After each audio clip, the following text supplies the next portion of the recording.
Bonjour à toutes et à tous. Pour ceux qui ne me connaissent pas, je m'appelle Pierre, j'ai la cinquantaine, je sors d'un cancer et je suis coach motivateur de vie. Aujourd'hui, on fait un petit tour du côté du parc de Saint-Cloud, c'est l'automne, et on parle de nutrition. Alors pourquoi je vous propose une vidéo aujourd'hui sur la nutrition? C'est simplement parce que j'ai eu plusieurs demandes officielles. On m'a dit tiens, ça serait bien que tu fasses une petite vidéo pour savoir un petit peu comment tu as fait toi pour manger en différentes circonstances, plus ou moins difficiles justement. Alors nutrition, c'est un bien gros mot. Attention, je ne suis pas nutritionniste, je ne suis pas médecin. C'est juste des choses que j'ai mis en place moi-même personnellement parce que je pensais que c'était bon pour moi et apparemment ça va, le résultat est bien, donc je suis assez content. Donc je vais vous livrer ça, pas dans le détail, hein, je vais donner les grandes lignes, mais vous allez voir qu'avec un peu de bon sens, c'est assez simple finalement de mettre en place des choses dans la vie de tous les jours pour que on mange correctement, sainement et qu'on soit en bonne santé, si on peut dire. On commence tout de suite avec la partie, je dirais, quand on est en soins, quand on est en chimio, déjà on a beaucoup moins d'appétit. Donc ça c'est sûr, donc on a tendance plutôt évidemment à maigrir. Mais, enfin pour moi en tout cas, ça a été presque un soutien de manger. Moi je suis un bon mangeur en temps normal, j'aime bien manger des bonnes choses, j'apprécie, je suis à la fois gourmet et gourmand. Et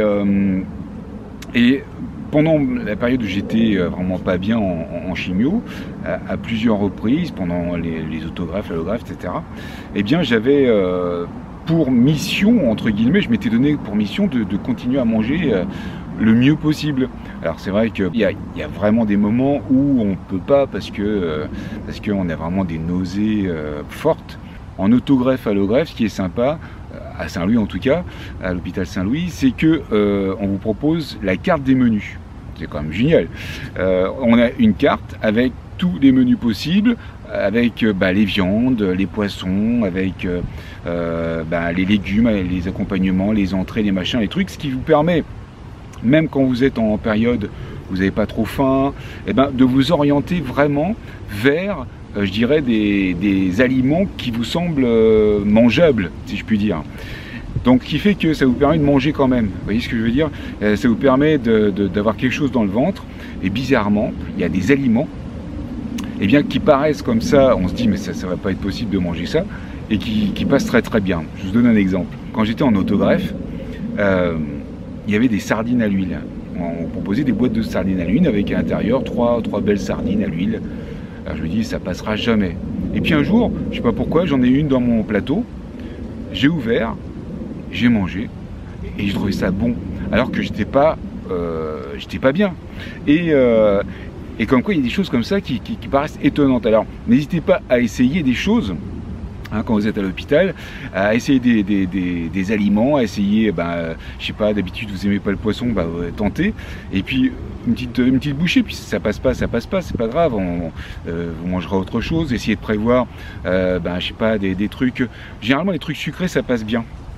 Le sucré ça passe bien. Alors c'est vrai que quand on est, je dirais, on fait pas attention à sa ligne ou quoi aux caisses. Là ce qu'on veut c'est s'alimenter un petit peu pour pas trop perdre de poids et puis bon, avoir un peu d'énergie quand même pour combattre la maladie et puis bon, être fort pendant la chimio par exemple. Donc essayez de manger des choses qui vous font plaisir. Le sucré ça passe généralement bien, les trucs doux comme les avocats par exemple, moi j'adore les avocats et j'avais la chance d'en avoir de temps en temps à l'hôpital, donc je me prenais des avocats, les bananes ça passait bien, les sardines à l'huile bizarrement, mais voilà, il y avait des choses comme ça qui pour moi personnellement passaient assez bien et que j'arrivais à manger avec plaisir. C'est ça qui est intéressant, de prendre du plaisir en mangeant. Alors on vous donne beaucoup de coca aussi pendant cette période-là. Quand vous êtes en autogreffe ou en allogreffe, on a le transit qui peut être extrêmement rapide, si vous voyez ce que je veux dire, lié tout simplement au manque de défense immunitaire. On a les bactéries qui sont, je dirais, en temps normal utiles à l'intérieur, qui là se retournent un peu contre vous parce qu'on a moins de défense immunitaire, même plus du tout. Et du coup, ça provoque des diarrhées fortes, voire très fortes. Donc c'est pour ça qu'on se vide et on maigrit aussi. Voilà, pardonnez-moi pour les détails, mais voilà. Alors pendant cette période-là, évidemment, vos repas sont complètement aseptisés, hein, c'est-à-dire que la viande est archi cuite, le poisson aussi. Il y a des aliments qu'on ne peut pas manger, genre le kiwi par exemple. On ne peut pas manger parce que la peau est poreuse et il peut y avoir des bactéries qui passent à travers la peau dans le fruit. On peut manger des oranges par exemple. Il y a toute une liste en fait de fruits et de légumes et d'aliments qu'on ne peut pas manger pendant cette période justement où on est en espace protégé, hein, dans une chambre protégée pour l'allogreffe ou pour l'autogreffe. Alors ce qui est intéressant également lorsqu'on est en allogreffe ou en autogreffe, en chambre protégée, eh bien c'est qu'on peut vous apporter de la nourriture, on peut vous apporter des aliments, mais pas n'importe lesquels. Encore une fois, vérifiez la liste bien des fruits, des légumes qu'on ne peut pas apporter, des choses qu'on ne peut pas faire. Si vous le demandez directement à une nutritionniste ou directement à l'hôpital, on vous donnera une liste complète des choses qu'il faut faire et qu'il ne faut pas faire. En particulier, on peut vous apporter des plats surgelés. Des plats surgelés qu'on trouve dans le commerce, qui sont industriels, mais qui peuvent bien passer pendant cette période-là. Alors bio c'est mieux, mais si on n'est pas bio c'est pas grave, dans cette période-là ça dure généralement un mois. Mais attention, il ne faut pas que la chaîne de froid soit cassée évidemment, il faut bien qu'ils soient bien dans un sac congélation, vous les apportez bien aux infirmières, et ça c'est toléré. Donc voilà, bon, c'est la petite astuce en plus à savoir. Alors après, une fois qu'on est sorti de tout ça, on reprend progressivement évidemment une nourriture, je dirais, de plus en plus normale. Il faut quand même faire très attention pendant quelques mois, une fois qu'on est chez soi, hein, bien nettoyer tout. Il y a d'ailleurs la F3e qui a fait, je crois qu'on voit d'ailleurs quelques images intéressantes dans le reportage que j'ai fait la semaine dernière. Néanmoins, il faut faire attention de bien nettoyer les fruits et légumes avec du vinaigre blanc. Il faut faire attention de bien cuire la viande, enfin un petit peu comme à l'hôpital, chez soi, pendant quelques mois, avec de la cuisine qu'on fait soi-même, c'est quand même meilleur. Et puis n'hésitez pas à vous mettre à la cuisine, parce que le fait de se mettre à la cuisine, ça va peut-être vous amener à ressentir les saveurs, les senteurs, les goûts.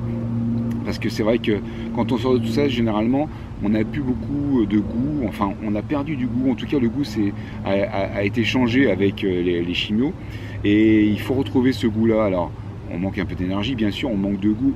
Il y a pas mal d'odeurs aussi qui sont un peu écœurantes, et c'est vrai que c'est pas génial. Essayez de trouver des aliments qui vous donnent envie, et vous allez pouvoir cuisiner tranquillement pour vous faire des bons petits repas. Donc surtout manger, ne restez pas sans un repas.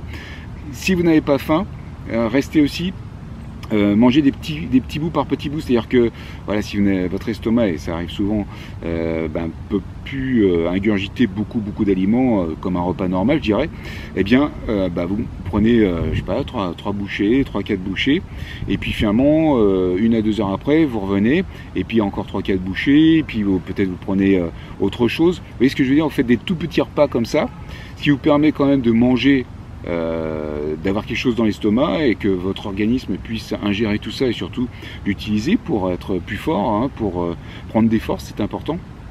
Donc plutôt des petits repas plutôt que des gros repas. Voilà. Moi personnellement, je suis resté aux 3 repas classiques parce que je suis reparti à fond dans la vie de tous les jours. J'ai retrouvé mon chez moi et j'avais envie de revivre à peu près normalement, même si je pouvais pas évidemment faire tout ce que je pouvais, tout ce que je voulais, mais voilà, c'était quand même j'avais envie de retrouver le côté classique, même si on est pris par je dirais le rythme hospitalier pendant un mois. C'est vrai que c'est long, on a le temps de s'acclimater, on a le temps de vivre des choses, et quand on vient à la maison, parfois on est un peu surpris, on est un peu décontenancé même, je dirais, par ce retour à la maison, parce que les choses ont changé pour vous. La vie à la maison a changé aussi parce que vous n'étiez plus là pendant un mois. Et puis en même temps, retrouver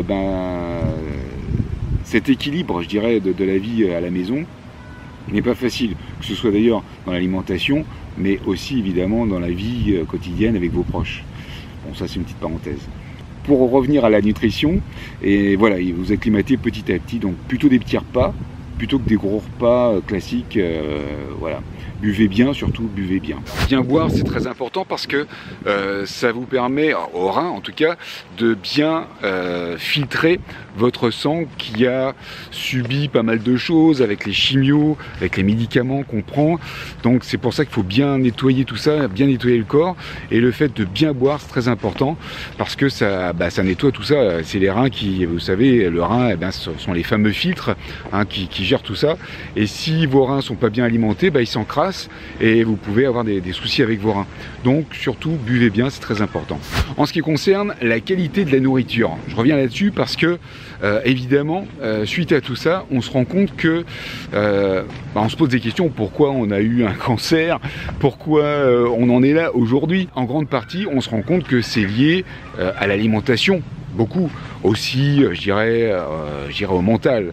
Et puis il y a plein d'autres facteurs évidemment. Encore une fois, je ne suis pas médecin. Moi, je fais une analyse de ce qui m'est arrivé et voilà ce que j'en tire en fait comme analyse. Moi, je pense que ça vient de l'alimentation. Et c'est pour ça qu'aujourd'hui, j'ai choisi de manger bio, le plus possible de bio. Parce que évidemment il y a moins de toxicité dans les aliments, les fruits, les légumes, etc. Même je dirais la viande. En fait c'est simple, dans les aliments il faut qu'il y ait le moins possible d'autre chose que l'aliment en question. Vous voyez ce que je veux dire? Pour faire du jambon, il faut du porc, voilà, du porc bio. Il n'y a pas besoin d'autre chose. Alors peut-être du sel, à la limite, on va dire, pour conserver la viande, mais il n'y a pas besoin de nitrite, il n'y a pas besoin d'antioxydants, de trucs enfin, vous voyez ce que je veux dire? Tous les petites choses qu'on peut rajouter en plus, qui sont autant de saloperies, qui sont vraiment du poison, faut dire ce qui est. Donc moi, pour moi, c'est bio. Alors, je vous avoue que ça a un coût. Je préfère m'orienter, je dirais, d'avoir moins de quantité, mais d'avoir plus de qualité. Vous voyez ce que je veux dire? Je préfère de manger quelque chose qui est sain pour ma santé, plutôt que de manger, de me faire plaisir, on va dire, entre guillemets, parce que ça sera du plaisir gustatif immédiat, mais ce ne sera pas du plaisir tout court, parce qu'on sait qu'on ne mange pas des bonnes choses. Donc moi, déjà, si je sais que je ne mange pas une bonne chose, pour moi, c'est pas du plaisir de manger ça. Donc, bref. Résultat, donc je mange bio. Je mange moins, peut-être, et encore. Mais en tout cas, j'essaie de faire attention, forcément, parce que ça coûte, ça a un certain prix quand même, le bio. Et puis, si c'est pas bio, choisissez la culture raisonnée. On appelle ça la culture raisonnée, c'est la culture où les agriculteurs, par exemple, ont fait attention justement à pas mettre plus de produits qu'il n'en fallait. Voilà, c'est des choses comme ça auxquelles il faut faire attention, voilà, pour réduire un peu les risques. Donc bio, ça c'est sûr. Pour ce qui est, je dirais, la quantité des choses, honnêtement, c'est selon votre faim, soyons clairs. Si vous avez très faim, vous mangez. Si vous avez moins faim, vous mangez moins. Après, faut pas trop manger non plus. C'est-à-dire que si on a maigri beaucoup, par exemple, il faut pas se goinfrer. Et je pense que de toute façon, naturellement, on ne pourra pas se goinfrer parce qu'on n'en aura pas la possibilité. Donc, faites comme je vous dis, si vous pouvez. Faites des petits repas équilibrés. C'est très important d'équilibrer. On parle de 5 fruits et légumes par jour, bien sûr. Oui, c'est vrai. Moi, je pense qu'il faut un peu de viande aussi. Moi, honnêtement, j'en mange une fois par semaine à peu près, de la viande. Choisissez de la bonne viande, tant qu'à faire. Vous voyez ce que je veux dire? Si vous en prenez une fois par semaine, prenez une bonne chez le boucher, un truc de la viande bio. Si c'est pas chez le boucher, c'est ailleurs, bien sûr. Mais je veux dire, prenez quelque chose le plus qualitatif possible, même s'il y en a moins. Faites-vous plaisir. Et puis surtout, ce sera bon pour votre santé, n'est-ce pas? Donc viande, bien sûr. Poisson, moi je fais du poisson régulièrement aussi. Des légumes, bien sûr, de saison si possible, parce que ça sert à rien de prendre des légumes, je dirais, genre des courgettes en plein hiver, vous voyez ce que je veux dire, c'est pas très logique. Des tomates, pareil, bon, c'est pas très logique non plus. Donc, essayez de choisir des légumes de saison, et vous allez voir, c'est délicieux. Il y a des trucs même surgelés, bio, qui sont super bien faits. Bon, voilà. Et puis surtout alterner, enfin, mélanger légumes et féculents. Dans les féculents, bien sûr, il y a les pommes de terre, il y a le riz, il y a les pois chiches, les lentilles, il y a des choses comme ça. Et mélanger avec des légumes, il y a plein de légumes, des haricots verts, des épinards, des petits pois, et encore, je crois que c'est les féculents, les petits pois, mais enfin, il y a plein de légumes disponibles. Bon, il suffit de prendre le temps de jeter un petit coup d'œil sur les légumes du moment et d'en profiter tout simplement, essayer de varier un petit peu. Voilà. Ce qui compte, c'est de prendre du plaisir. Ce qui compte, c'est de prendre du plaisir et de savoir que si vous savez que ce que vous mangez, c'est bon, eh ben, tout va bien. Vous prenez du plaisir parce que vous savez que c'est bon pour vous et vous prenez du plaisir parce que c'est bon au goût. Donc après, vous faites votre petite friche-touille avec ce qui correspond à vos goûts, hein, bien évidemment. En ce qui concerne les graisses, etc., bon, je suis pas expert en la matière, mais je pense que voilà, à partir du moment où on n'abuse pas, il ne faut pas se goinfrer. À un moment donné, j'étais obligé de prendre des compléments alimentaires. Des compléments alimentaires parce que vraiment j'avais bien maigri et j'ai pris des compléments alimentaires qui étaient prescrits par le médecin et du coup voilà, je mangeais ça une fois, 2 fois par jour. C'était des gros yaourts au chocolat, à la vanille, machin. C'était pas mauvais, mais très sucré et puis voilà, c'était pas la super qualité, hein, c'était pas des produits bio non plus. Donc bon voilà, mais c'est vrai que ça m'a fait du bien, ça m'a fait prendre un petit peu de poids et après j'ai pu rééquilibrer mes repas, quoique je vous avoue que je suis un petit peu encore trop dans le sucré, c'est-à-dire que je mange un peu trop de gâteaux, de mousse au chocolat, des choses comme ça, du chocolat. Moi j'aime bien le chocolat pâtissier, vous savez, le chocolat pâtissier bio, Bonne Terre en l'occurrence. Moi j'aime bien me faire une petite barre comme ça le soir. Bon, faut que je ralentisse un petit peu parce que niveau diabète, je suis limite parce que je prends des corticoïdes, des choses comme ça. Donc voilà, c'est une petite info que je vous passe en passant. Si vous prenez des corticoïdes, faites attention. Pas de sucré, pas trop de sucré, pas trop de salé non plus. Faites très attention à ça, sucré, salé. Quand on a des corticoïdes, c'est pas bon. Voilà, faut faire attention. Et puis bon, le cholestérol, là, faut faire attention aussi. Ça, c'est quand on a bien repris les repas. C'est pareil, pas trop de fromage, vous voyez, pas trop de beurre, des choses comme ça, faut faire attention. Bon, après, voilà, faut vivre. Et quand on vit correctement, on peut équilibrer tout ça, c'est-à-dire que on peut manger raisonnablement. Voilà, un petit peu de beurre sur son pain, un petit peu de fromage à la fin du repas. Voilà, faut pas non plus grossir les parts, vous voyez ce que je veux dire? Bon voilà, c'est une question d'équilibre, une question de bon sens finalement. Au fur et à mesure, en fait, on réapprend finalement à manger correctement pour se faire du bien, pour prendre du plaisir et pour qu'on vive correctement. Voilà, c'est ça qui est bien. En ce qui concerne l'alcool, c'est pareil, l'alcool, moi personnellement j'ai l'œsophage qui a été un petit peu atteint à cause d'une GVH liée à l'allogreffe. GVH c'est un rejet, donc j'ai eu un rejet dans l'œsophage. Bon, donc du coup maintenant j'ai l'œsophage qui est très sensible et quand moi j'aime bien le rhum, je vous dis tout. Donc de temps, j'aime bien, mais attention de temps en temps non plus. Je suis pas, voilà. Donc de temps en temps j'aime bien boire un petit rhum. Quand je me fais mon poulet à la noix de coco, avec mes patates douces et tout ça, ça me rappelle un peu les Antilles. J'aime bien me faire un petit verre de rhum en cuisinant tout ça. Je vous mets un lien vers mon poulet. Vous allez voir, poulet créole, c'est délicieux.